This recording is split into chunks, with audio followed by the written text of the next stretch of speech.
Sa labing unang higayon sa ulugon sa mga Sugboanon ang Semana Santa, sulod lang sa tagsa-tagsa nila ka mga panimay. Sa gipagawas ng circular ni Arsobispo sa Sugbo Jose Palma sa miagi lang Lunes, iyang gipahibaw nga padayong kanselado ang mga liturgical ug devotional celebrations sa Semana Santa sa tanang parokya sulod sa Archdiocese of Cebu.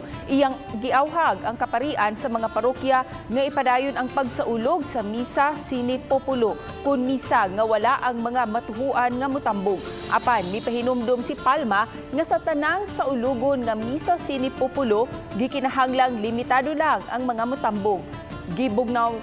Gibugnaw usab ni Palma ang pagpahigayon sa mga pagpangumpisal ug general absolution. Suspendido usab ang pagsaulog sa bendita sa lukay ug sa mga popular piety practices sama sa Via Crucis, Pasos, Adoration of the Cross ug procession atol sa Biyernes Santo.